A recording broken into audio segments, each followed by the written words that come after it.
ассалому алайкум бинандаҳои гиромӣ, барномаи иттилоотии ахбор аст аз телевизиони Тоҷикистон. Дар студия бо шумо ҳамрази Абдулмаҷид. шарҳи пурраи хабарҳо. тавре иттилоъ додем бо фармони президенти ҷумҳурии Тоҷикистон ба истиқболи ҷашни сисолагии истиқлоли давлатии ҷумҳурии Тоҷикистон кормандони касбу кори гуногун бо мукофотҳои давлатӣ сарфароз гардонида шуданд. дар ҳамин замина имрӯз мукофотҳои давлатӣ ба чанд нафар афсарони кумитаи марказии ташкилоти мададгори мудофиа тақдим карда шуд. гузориши хабарнигорони мо. роҳбарияти кумитаи марказии ташкилоти мададгори мудофиа зимни суханронии табрикии худ истиқлолияти давлатии Тоҷикистонро беҳтарин ва пурарзиштарин неъмат дар таърихи муосири миллати кӯҳантамаддуни тоҷик номида аҳли толорро бо 30-умин солгарди ин дастоварди олӣ табрику таҳният намуд. дар рафти чорабинӣ таъкид шуд ки бақои миллат, пойдории истиқлолияти давлатӣ, инчунин ноил гардидан ба муҳимтарин дастовардҳои он сулҳу субот ва ваҳдати миллӣ маҳсули хиради бузург, талоши ватандӯстона ва ташаббусу иқдоми барҷастаи пешвои муаззами миллат муҳтарам Эмомалӣ Раҳмон ба шумор меравад. ба афсарони кумита аз ҷониби сардори раёсати мудофиа ва тартиботи ҳуқуқии дастгоҳи иҷроияи президенти ҷумҳурии Тоҷикистон мукофотҳои давлатӣ супорида шуд. кормандони ташкилоти мададгори мудофиа ки он созмони меҳанпарастии кишвар ба шумор меравад, дар роҳи амалӣ намудани мақсадҳои оинномавии ташкилоти тарбияи ҳарбии ватандӯстии шаҳрвандон, тайёр намудани мутахассисон барои эҳтиёҷоти қувваҳои мусаллаҳи ҷумҳурии Тоҷикистон ва рушду инкишофи намудҳои ҳарбӣ, техникии варзишӣ фаъолият намуда, бо ин роҳ дар мустаҳкам намудани пояҳои истиқлолияти давлатӣ ва пешрафти ватанамон саҳми арзанда мегузоранд. дар фарҷоми чорабинии ҷашнӣ заҳмату талошҳои хизматчиёни ҳарбӣ ва кормандони фаъоли ташкилот аз ҷониби роҳбарияти он ба таври шоиста мавриди қадрдонӣ қарор гирифтанд.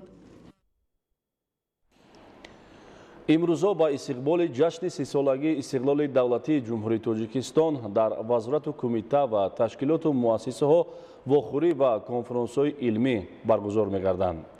истиқлолият муҳимтарин ҷашни давлатии Тоҷикистон ба ҳисоб рафта, ҳамаи пешравиҳои давлатӣ дар сатҳи байналмилалӣ бо шарофати ин неъмати бебаҳо ба даст омаданд. гузориши хабарнигорони мо. дар шаҳри душанбе бо ташаббуси суди олии иқтисодии Тоҷикистон конференсияи илмии назариявӣ дар мавзӯи судҳои иқтисодӣ дар меҳвари истиқлолият, ислоҳоти судӣ, ҳуқуқӣ, адолати судӣ баргузор гардид. дар чорабинӣ намояндагони ҳукумати ҷумҳурии Тоҷикистон, суди конститутсионӣ, суди олӣ, прокуратураи генералӣ, маркази миллии қонунгузорӣ, собиқадорони соҳа ва олимони соҳаи ҳуқуқ иштирок намуданд. давоми солҳои соҳибистиқлолии ҷумҳурии Тоҷикистон дар соҳаҳои гуногун ба пешравиҳои назаррас ноил гардида, ба як мамлакати ободу зебо мубаддал гашт. дар баробари дигар соҳаҳои ҳаётан муҳим ба мақомоти судӣ ҳамчун сохтори калидӣ дар масоили риоя ба ҳифзи ҳуқуқу озодиҳои инсон ва шаҳрванд аҳамияти махсус дода шуда, бо қабули санъатҳои дахлдори ҳуқуқӣ ба ислоҳоти судиву ҳуқуқӣ дар ҷумҳурии Тоҷикистон амалӣ мегардад. то ба имрӯз бо мақсади таъмини мустақилияти суд, такмили сохтори судӣ, баланд бардоштани нақши суд дар ҳифзи ҳуқуқу озодиҳои инсон ва шаҳрванд, президенти мамлакат 4 барномаи ислоҳоти судии ҳуқуқӣ барои солҳои 2007-2010, солҳои 2011-2013, 2015-2017 ва солҳои 2019-2021-ро тасдиқ намуда, дар сохтори судӣ дигаргуниҳои куллӣ ба миён омад. дар ҷараёни ислоҳоти суди ҳуқуқӣ дар баробари фаъолияти ҳокимияти судӣ, таҳким бахшидани фаъолияти сохторҳои дигари давлатӣ мақсаднок шуморида, дар ин раванд таъсиси як қатор сохторҳои давлатӣ аз ҷумла аз тобеияти вазорати адлия баровардани ҳокимияти судӣ, таъсиси институти ваколатдор оид ба ҳуқуқи инсон ва дигарҳо амалӣ гардиданд. дар фарҷом ба 3 нафар кормандони суди олии иқтисодӣ мукофоти давлатӣ аз ҷумла 2 нафар медали шоиста ва ба 1 нафар ифтихорномаи ҷумҳурии Тоҷикистон тақдим гардид. бо ташаббуси мақомоти ваколатдор оид ба ҳуқуқи инсон бахшида ба таҷлили ҷашни сисолагии истиқлоли давлатии ҷумҳурии Тоҷикистон мизи мудаввар доир гардид. иштирокчиён аз таърихи ба даст овардани истиқлолияти давлатӣ, мушкилиҳо ва дастовардҳои он ёдовар шуда, зикр доштанд ки дар таҳкими минбаъдаи истиқлол ва рушди Тоҷикистони соҳибистиқлол нақши асосгузори сулҳу ваҳдати миллӣ, пешвои миллат, президенти мамлакат муҳтарам Эмомалӣ Раҳмон беназир мебошад. ҳамчунин қайд карда шуд ки яке аз муҳимтарин дастовардҳо дар замони истиқлолият ин таъсис додани давлати тоҷикон мебошад ки баъди 1000 сол муяссар гардид ва бо ҳамин орзуву омоли чандин ҳазорсолаи фарзандони ин миллат ҷомаи амал пӯшид. таъкид карда шуд ки истиқлолияти давлатӣ имконият фароҳам овард ки роҳи минбаъдаи кишварро ба сӯи ҷомеаи демократӣ ҳуқуқбунёд ва дунёвӣ интихоб намоем. Дар фарҷом ба як қатор кормандони фаъоли мақомоти ваколатдор оид ба ҳуқуқи инсон сипосномаву ифтихорнома қадрдонӣ карда шуданд. дар ҷамъомади тантанавӣ ки бахшида ба 30-солагии истиқлоли давлатии ҷумҳурии тоҷикистон бо иштироки беш аз 500 нафар фаъолони кумитаи иҷроии ҳизби халқии демократии тоҷикистон дар шаҳри панҷакент баргузор гардид, гуфта шуд ки ҳизби халқии демократии тоҷикистон зодаи истиқлоли давлатӣ буда аз мардум реша мегирад ва он ҳимояи манфиатҳои халқро ҳадафи асосии худ қарор дода барои саодати халқ ва ободии ватан саъю талош меварзад. токунун ҳизби халқии демократии тоҷикистон таҳти сарварии асосгузори сулҳу ваҳдати миллӣ пешвои миллат президенти ҷумҳурии тоҷикистон муҳтарам эмомалӣ раҳмон мавқеи худро дар ҷомеа устувор намуд. шоисаи тазаккур аст ки давоми 27 соли фаъолияти пурсамар ҳизби халқии демократии тоҷикистон бо аъзо ва ҷонибдорони худ як қувваи бузургро ташкил дода ба сифати ташкилоти сиёсии ҷамъиятӣ дар тақдири халқи тоҷикистон нақши муҳим бозид. аъзоён ва ҷонибдорони ҳизб ба корҳои бунёдкории созандагӣ ҷиҳати истиқболи сазовори 30-солагии истиқлоли давлати ҷумҳурӣ 5500-солагии бостоншаҳри сарраст, пешгирии гароиши ҷавонон ба ақидаҳои ифротӣ, такмили корҳои тарғиботӣ дар байни занону ҷавонон ҷалб карда шуданд. аз ҷумла бо ҷалби фаъолони ҳизб, соҳибкорон, вакилони маҷлиси шаҳрӣ дар ҷамъиятҳои деҳоти ёрек, косатарош, амондара наздик ба 20 километри роҳу кӯчаҳо бо сарфи беш аз 163 000 сомонӣ таъмир ва хунбӯ шуда ба маблағи беш аз 45 000 сомонӣ синфхонаҳо бо таҷҳизоти таълимӣ таъмин карда майдончаҳои ҳозиразамони варзишӣ бунёд карда шуда ва ин корҳо ҳоло идома доранд. дар рафти чорабинӣ аз ҷониби фаъолони ҳизб дар бораи дастовардҳои 30 соли истиқлоли давлатӣ дар ҳудуди шаҳру деҳоти панҷакент, таъсиси коргоҳу корхонаҳои хурду миёна ва таъсиси ҷойҳои кории наву баландрафтани сатҳи рӯзгори сокинон андешаҳо иброз гардиданд. дар анҷоми чорабинӣ ба аъзоёни фаъоли ҳизб мукофоту ифтихорномаҳо ва сипосномаҳои таъсис намуда тақдим карда шуд. бо ташаббуси кумитаи иҷроияи ҳизби халқи демократии тоҷикистон дар ноҳияи айнӣ бахшида ба ҷашни 30-солагии истиқлоли давлатии ҷумҳурии тоҷикистон ҷамъомади тантанавӣ баргузор гардид. истиқлоли давлатӣ чун рамзи гӯёи миллати соҳибхираду озодандеш неъмати бебаҳову беқиёс барои халқи тоҷикистон буда акнун мардуми кишвар 30-юмин солгарди онро бо шукӯҳу шаомат таҷлил менамоянд. роҳи таъйиннамудаи миллати тоҷик дар тӯли 30 соли соҳибистиқлолӣ шебу фарози зиёде дошт. неъмати соҳибистиқлолӣ боиси ифтихору сарбаландии ҳар фарди кишвар аст. дар навбати худ ҳифзи пойдории он масъулияти баланди шаҳрвандӣ тақозо менамояд.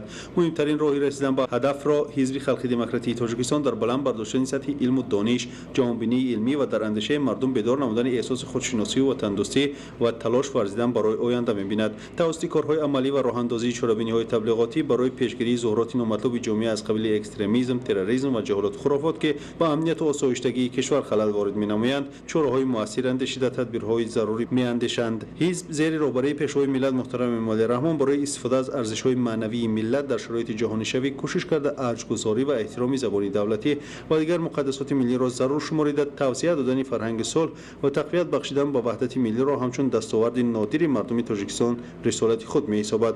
барои ноил гардидан ба ҳадафҳои бузург аъзоёни ҳизб ҳамеша миёни қишрҳои гуногуни ҷомеа корбарӣ намуда вобаста ба талаботи замони муосир аз ҳама воситаҳо истифода менамоянд. дар шаҳри сарафшан ба истиқболи ҷашни 30-солагии истиқлоли давлатӣ бунёду навсозии иншооти таъйиноти гуногун идома дошта то имрӯз бештари онҳо ба истифода дода шуданд. гузориши мазбут бо бозода аз рафти ифтитоҳи чанд иншоот дар шаҳри сарафшан. чорабинҳои оммавӣ бо иштироки намояндаи дастгоҳи иҷроии президенти ҷумҳурии тоҷикистон ва масъулини мақомоти иҷроии ҳокимияти давлатии шаҳри сарафшан мавриди истифода қарор гирифтани иншооти ҷашнӣ ба истиқболи санаи муборики 30-солагии истиқлолии давлатии ҷумҳурии тоҷикистон аз ифтитоҳи маркази хизматрасонӣ ва савдои соҳибкори муваффақ шонаим халилов дар деҳаи софиорифи ҷамоати деҳоти зарҳалол оғоз гардид. ҷиҳати хотима бахшидан ба оворагардиҳои сокинони деҳа барои хариди маводи ниёзи аввал ва бо кори доимӣ таъмингардондани занону бонувони деҳа соҳибкор бо харҷи наздик 300 000 сомонӣ бинои хуштару замонавӣ бунёд намуда мағозаи хӯрокворӣ ва коргоҳи дӯзандагӣ ташкил кард ва бо ин васила 10 нафар духтарони ҷавонзанҳоро бо кори доимӣ ва маоши хуб таъмин сохт. имрӯз дар деҳаи коҳандижи ҳамин ҷамоат бинои дошони маркази фарҳангӣ ва хизматрасонии соҳибкор зоҳир додоев низ мавриди истифода қарор гирифт ки дар як вақт истироҳату фароғати 170 нафар ҳамдеҳагонро таъмин менамояд. ба муносибати истиқболи сазовори ҷашни мукаррами миллат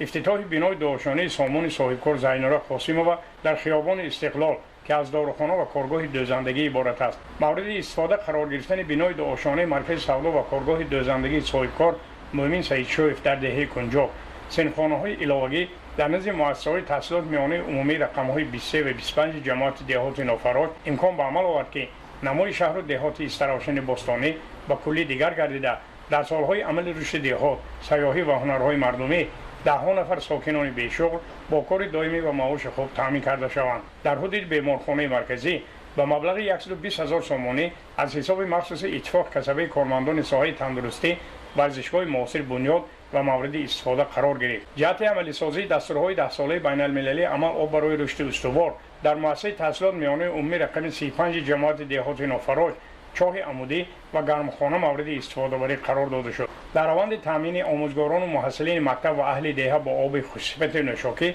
این نعمت طبیعت همچون آب پالیزی نیز استفاده کرده می شود. از همین خاطر کارمندان مؤسسه تعلیمی عزم کردند که 3 هکتار باغ نهالان اینتنسیوی صادراتی بنیاد نموده از فایده صافی به دست آمده تجهیزات تکنولوژی اطلاعاتی خریداری و صنفخانه‌های نو بنیاد می‌سازند. در گرمخانه باشد فصل ترماه زمستان پامیدور و بادرینگ رویانیده در تنظیم نرخ بازار حصه‌گذار می‌گردند. مضبوط بابازاده از شهر استراحشن برای برنامه اخبار. در نوحه اشکاشی با مقصد تامین بانوان با جای کار و همزمان رشد هنرهای ملی کارخانه دوزندگی فعالیت می‌نماید. دوام 1 سال فعالیتش در این کارخانه دهان نفر کسب دوزندگی را از خود نمودند. متوجه باشید با گزارش آماده نموده همکارانمون در این خصوص. صنعتکنانی با صورت مملکت هدف چهارم استراتژی حکومت جمهوری تاجیکستان به حساب رفته چاره‌های عملی در شهر و ناحیه‌های ولایت روی کار آورده می‌شوند. در رسیدن به این هدف در ردیف بنیاد کارخانه‌های کلان صنعتی تشکیل کارخانه و کارگاه‌های خرد و میانه نیز موقع ارزشمند دارد. در دهه هندراب ناحیه اشکاشم کارگاه خرد رساندگی و دوزندگی تا 1 سال است که به فعالیت آغاز نموده به همین وسیله بانوان خانه نشینی دهه با کار دائمی تامین گردیده از حساب هنر خود روزگارشان را پیش برده ایستادند. رهبر کارگاه خرد رساندگی و دوزندگی گلبانو کبیر و عرض داشت که سالهای پیش ما زنان دهه در محیط خانه برای رساندگی و دوزندگی مشغول بودیم و با مسئولات خود در نمایشگاه‌ها اشتراک نمودیم و بعداً تصمیم گرفتم که یک کارگاه خرد رساندگی و دوزندگی را تشکیل نموده با دستگیری شریکان رشد تجهیزات‌های رساندگی و دوزندگی خریداری و دسترسی کارگاه گردید. با مبلغ 32,000 سومانی تجهیزات وارد شد. بعد ما کار فعالیت از سر کردیم، کارو بافندگی، رساندگی و دوزندگی شروع نمودیم. عین حال 9 نفر کارگر داریم. مسئولات ما به سودا میرد در شهر خاروق در گرمچشمه. در همین مدت 2 بار کورس ها تشکیل کردیم. یک بار بافندگی، امسال باشه کورس دوزندگی تشکیل کردیم که دختران در خانه بیکاره، زنان بیکاره را به کورس ما جلب نمودیم. در این کارگاه خرزنان دختران به تیار نمودن لباس‌های ملی و اروپایی و هنرهای مردمی مشغول بودند. مسئولات آماده نموده خود را در شهر دوشنبه و خاروق به فروش می‌برند. به گفته زنان این کارگاه به سبب محدود بودن جای بیشتری وقت کارهای رساندگی در محیط خانه انجام داده می‌شود. از این رو با تصمیم رهبر کارخانه نیت است که در آینده اتاق رساندگی از نو بنیاد شده همه فعالیت‌ها در یک کارخانه انجام داده خواهد شد.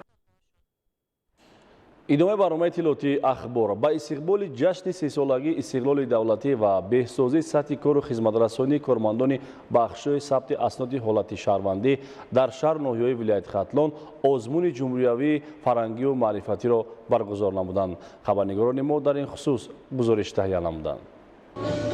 آزمون مذکور با مقصد بلند برداشتن سطح دانش و مسئولیت کارمندان ساحه ثبت اسناد حالت شهروندی، کاتبات و کارگزاران جماعت‌های شهرک و دهات، استفاده تکنولوژی معاصر، گذاشتن به نظام یگانه الکترونی ثبت اسناد حالت شهروندی و رعایت قانون‌های جمهوری تاجیکستان به راه مانده شده است. طور اشتراکچیان آزمون ابراز داشتند تشکیل این گونه تدبیرهای نتیجه بخش در بهداشت سطح خدمترسانی‌ها به ساکنان، تکمیل دانش و مهارت و آداب معاشرت کارمندان ساحه مساعدت می‌نماید. زیرا اشتراکچیان از روی شرط‌های آزمون عاید به بهترین مدیر، بهترین کاتب جماعت، بهترین حسن خط، بهترین بایگانی، بهترین سخنور و بهترین خدمترسان سطح دانش و ملکه‌های کاردانی خود را نشان دادند. مقصد این چاره‌بینی از آن عبارت است که فراهم آوردن کار و فعالیت بخش ثبت اسناد حالت شهروندی و در حدود جماعت ها بهتر و خوبتر نمودن ҳуҷҷату ҳуҷҷатгузорӣ ва пешбурди хизматрасонӣ дар бахши сабти асноди ҳолати шаҳрвандӣ ва дар ҳудуди ҷамоатҳо ба шаҳрвандон мебошад. гуфта шуд ки кормандони соҳаи сабти асноди ҳолати шаҳрвандӣ ва ҷамоатҳои шаҳраку деҳот дар ҳамкорӣ бо кумитаи маҳаллаҳо бояд пайваста бо аҳолӣ дар иртибот бошанду оид ба риояи қонуни ҷумҳурии тоҷикистон дар бораи масъулияти падару модар дар таълиму тарбияи фарзанд ва одобу ахлоқи насли наврас пешгирӣ намудани бекоршавии ақди никоҳ ва пошхӯрии оилаҳо миёни аҳолӣ дар мавзӯъҳои оқибатҳои нохуши ҷудошавии оилаҳо бесаробон мондани фарзандон ва дигар паҳлӯҳои оила ва оиладорӣ тадбирҳои манфиатбахшро амалӣ намоянд. имрӯз дар бахши сабти асноди ҳолати шаҳрвандӣ тамоми шароитҳо фароҳам оварда шудааст. дар бахш коргузорӣ бо барномаи электронӣ рафта истодааст. ба шаҳрвандон ҳуҷҷатгузорӣ низ дар сатҳи баланд омода шуда ба онҳо пешкаш карда шуда истодааст. дар идомаи озмуни мазкур кормандони сабти асноди ҳолати шаҳрвандӣ ва намояндагони ҷамоатҳои шаҳраку деҳоти ноҳияи дӯстӣ намунаи ҳунару дастовардҳои хешро пешкаши ҳакамон гардониданд. зикр гардид ки баргузории ин гуна озмунҳо баҳри эътибори бештар пайдо кардани расму оинҳои мардумӣ аз ҷумла номгузории тифлони навзод, бартараф намудани мушкилу монеаҳо дар ҳаёти навхонадорон ва дигар масоили хонаводагӣ нақши муҳим дорад. таварали соҳибназар Парвизи Сафар аз ноҳияи дӯстӣ барои барномаи ахбор. با آغاز سال نو تحصیل در مؤسسه‌های تعلیمی شهر و ناحیه ولایت سوخت با مقصد رعایت قاعده‌های بی‌خطری از سوختار تدبیرهای سنجشی گذرانیده می شود. در این سمت ناظرین خدمات دولتی آتش‌نشانی ولایت به حالت رعایت قاعده‌های بی‌خطری از سوختار در مؤسسه‌های تعلیمی شناس شده برای حل کمبودی‌ها توصیه‌ها دادند. گزارش محمود احمدزاده و دلشاد یوسفی. در رفت تحصیل بی‌خطری بنای انشاءات رعایت قاعده‌های سوختار برای امید نگاه داشتن سلامتی خوانندگان در روند دائمی تعلیم مهم میباشد. کارمندان و ناظران بی‌خطری از سوختار ریاست خدمات دولتی آتش‌نشانی ولایت سوخت ضمن از نظرگذرانی مؤسسه‌های تعلیمی به سال نو خوانش، آمادگی مؤسسه‌ها، موجودیت سپر آتش‌نشانی، کار آتش خاموش‌کنک‌ها و دیگر واسطه‌های پیشگیری کننده حادثه‌های احتمالی سوختار و برطرف نمودن آن را سنجیدند. این کار از نظرگذرانی قبل از آغاز سال نو خوانش در مؤسسه‌های تعلیمی شهر خوجند، شهر بوستان، شهر گلستان و دیگر مؤسسه‌های تعلیمی شهر و ناحیه‌های ولایت صورت گرفت. در مؤسسه تحصیلات میانه عمومی رقم 10 شهر بوستان سپر آتش‌نشانی، آتش خاموش‌کنک‌ها موافق معیار جایگیر کرده شدند، ولی در برآمدگاه احتیاطی بسته بود. همزمان یک چند نقطه‌ها که در حالت‌های احتمالی سوختار وظیفه هوا تازه‌کنی و دودبرایی را اجرا می‌کنند بسته بودند که بهره برطرف نمودن این حالت و طرز درست پیوست ناقل‌های برقی رهبریت مؤسسه آگاه کرده شد.